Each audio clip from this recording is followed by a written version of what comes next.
Hey folks. Well, the fourth quarter of 2025 is going to start next week when we kick over from September to October. And as some of you may have noticed, I seem to be either in a bit of a slump or ground to a halt, or heaven forbid, maybe even lost my mojo for building.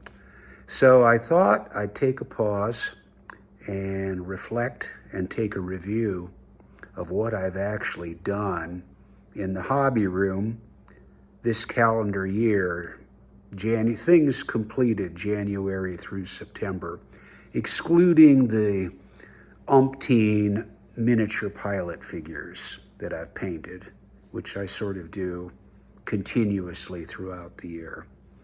So let's take a look at that, and then I'll talk about what my plans, I think, or I intend to do, what I intend to do and get done, I hope, in the fourth quarter of this year. So the first project I actually completed in 2025 was this Wingnut Wings Rumpler C4 in 1/32 scale. I built this, started actually building it in November for a reconnaissance group build.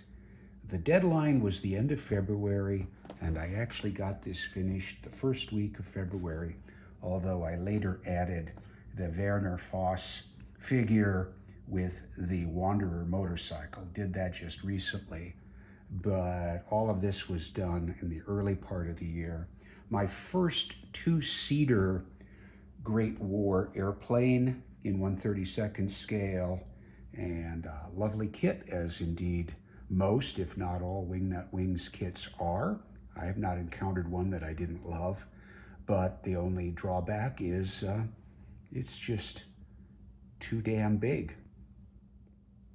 Well, speaking of too damn big, and I blame Trey Patterson of Trey's Models for this, he suggested that we do a buddy build featuring the vintage Aurora 1/48 scale Gotha bomber.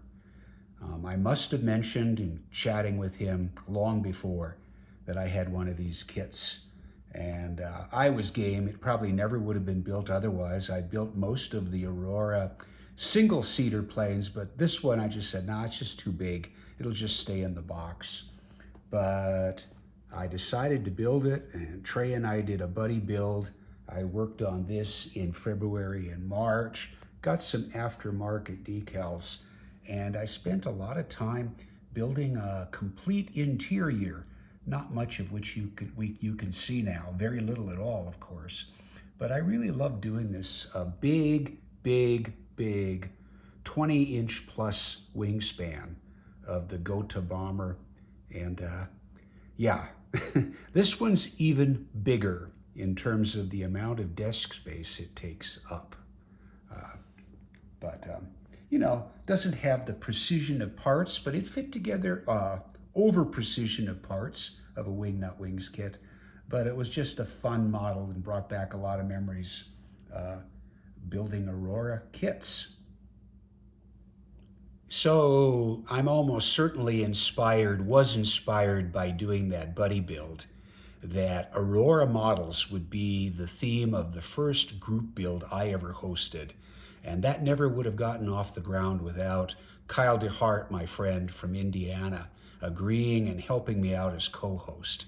I chose to do something real simple, a single-seater fighter, Great War fighter, the Fokker D8, and built this in about 10 days. And the only reason it took 10 days is because it took about 7 days for the oil paint camouflage on the top, on the wing, single wing, top and bottom, to dry. But a lovely little kit, even though, as I mentioned when I did the build video, the entire shaping of the single wing is not at all scale accurate, but it's still a cool little kit. And finished this, I think, in the early April, sometime in April of this year. Well, I had finished that Fokker D8 well before the deadline, which Kyle and I set for the Aurora Models group build. So I said, I might as well do the other big bomber that the Aurora Plastics Company did to complement the Gotha G5, and that was the de Havilland DH-10A, a plane that only saw less than 1 week service during the Great War, but served with the RAF for another 6 or 7 years in Palestine and out in the subcontinent, over in the Indian and the Northwest Territories at bases there. I did not build a full interior for this, but it went together real well. Painting was quite straightforward, and despite all the struts and bays, went together quite easily, and it was a nice complement. Again, with the proviso that it's, yeah, and I'll probably say this a lot about big planes, it's too damn big. I really should not be building planes with 18, 19, 20, or 20 plus inch wingspans, but I did. So that was that one. Going from the straightforward, the Aurora models, to the Sublime, which was a limited production, 1/32 scale resin kit from Aviatik, the False D8. Probably the most exquisitely crafted, molded kit, well, it is, that I've built to date. Just lovely, lovely kit. I can't say enough about it. And of course, complemented by the gorgeous lozenge decals that Aviatik produces and were part of the kit. Just love this kit of a late Great War German fighter plane. And did this one from, let's see, started it in May and finished it up around the second week of July. Well, even though there was time off for summer travels and things like that, my mojo was still pretty strong as the summer progressed, and I tackled finally another one of my Wingnut Wings kits, an Albatross D5, one of several that were piloted in terms of different serial numbers with different liveries by the Red Baron Manfred von Richthofen. I decided to do this because I saw some promos and adverts for the proper plain wood effect decals. Lovely little company out of Ukraine, and they proved to be just superb. And I worked on this model in the late summer and have added it to the collection. And yes, I've got Manfred in the cockpit there.